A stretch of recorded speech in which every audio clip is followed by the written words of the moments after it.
क्या आपने कभी सोचा है कि एक नई नई शादी करने वाला जोड़ा जब हनीमून पर जाए तो उसमें से एक की घर वापसी कभी ना हो? एक खूबसूरत सफर अचानक मौत की मंजिल बन जाए। ऐसी ही एक रहस्यमयी, दर्दनाक और चौंका देने वाली घटना हुई राजा रघुवंशी के साथ। ये कहानी है विश्वास, प्रेम, धोखे और हत्या की। राजा रघुवंशी की कहानी एक आम शादीशुदा जीवन की तरह शुरू होती है, लेकिन इसका अंत इतना खौफनाक होगा किसी ने नहीं सोचा था। ये घटना एक प्रेम, विश्वास और फिर धोखे की दास्तान है। राजा रघुवंशी इंदौर का एक नौजवान व्यापारी था। उसने हाल ही में सोनम नाम की लड़की से शादी की थी। ये शादी परिवार की सहमति से हुई थी और दोनों ही परिवारों ने बड़े धूमधाम से विवाह संपन्न किया था। शादी के तुरंत बाद राजा और सोनम अपने हनीमून के लिए मेघालय की सुंदर वादियों में चेरापूंजी जाने का प्लान बनाते हैं। चेरापूंजी भारत का सबसे अधिक वर्षा वाला क्षेत्र, खूबसूरत झरने, घने जंगल और गहरी घाटियां। लेकिन इसी खूबसूरती के बीच छिपा था एक मौत का जाल। 20 मई को दोनों मेघालय पहुंचते हैं। वहां के एक स्थानीय होमस्टे में रहते हैं और कुछ दिनों तक घूमते हैं। सब कुछ सामान्य लगता है, लेकिन 23 मई को राजा अचानक लापता हो जाता है।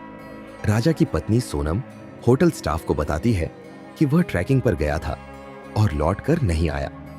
स्थानीय पुलिस को जानकारी दी जाती है और तलाशी अभियान शुरू होता है। बारिश और कठिन इलाकों के चलते सर्च ऑपरेशन मुश्किल होता है, लेकिन 2 जून को एक खाई के नीचे राजा का शव मिलता है। शव बुरी तरह से सड़ चुका होता है और शरीर पर गहरे चोट के निशान होते हैं।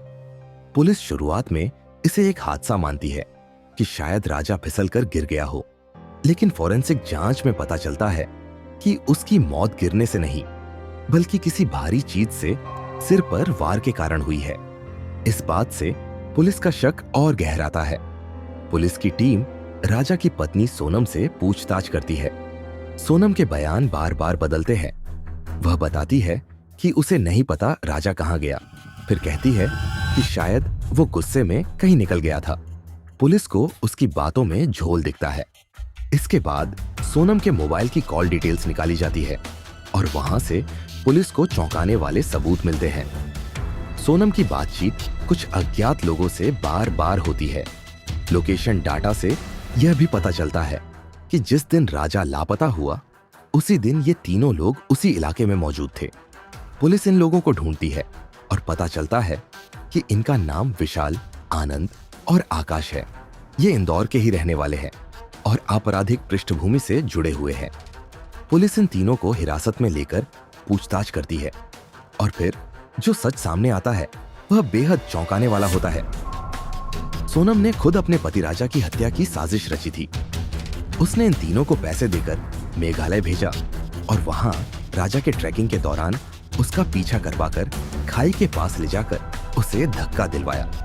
एक वीडियो वायरल होता है जिसमें राजा ट्रैकिंग करते हुए दिखाई देता है और उसके पीछे कुछ दूरी पर 3 लोग चलते नजर आते हैं।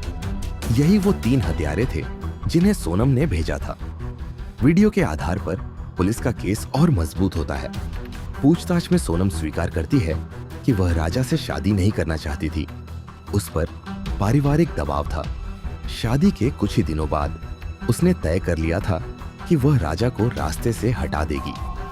सोनम का किसी अन्य व्यक्ति से प्रेम संबंध भी सामने आता है, जिससे वह इस शादी के बावजूद संपर्क में थी।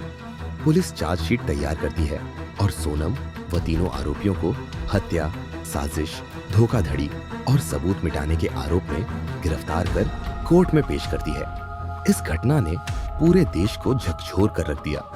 लोगों ने सोशल मीडिया पर आक्रोश जताया। एक मासूम युवक जो अपने जीवन की नई शुरुआत कर रहा था, उसे उसकी ही पत्नी ने मौत के घाट उतार दिया। राजा के परिवार वाले आज भी न्याय की उम्मीद में हैं। उन्होंने राज्य सरकार से अपील की है कि इस केस की सीबीआई जांच हो और सभी दोषियों को सख्त से सख्त सजा मिले। यह केस सिर्फ एक हत्या नहीं है, यह उस विश्वास की हत्या है जो हम अपने जीवन साथी पर करते हैं। यह एक चेतावनी है कि रिश्ते में सिर्फ प्यार नहीं, बल्कि ईमानदारी और सच्चाई सबसे जरूरी होती है। राजा रघुवंशी की कहानी हमें यह सिखाती है कि हर चमकने वाली चीज सोना नहीं होती। रिश्तों की नींव केवल दिखावे पर नहीं, भरोसे और पारदर्शिता पर टिकती है। यह एक जघन्य हत्या थी, लेकिन इसके पीछे की कहानी समाज के उस चेहरे को उजागर करती है जिसे अक्सर हम अनदेखा कर देते हैं। ऐसे मामलों से सबक लेना और सतर्क रहना, यही इस कहानी का सबसे बड़ा संदेश है।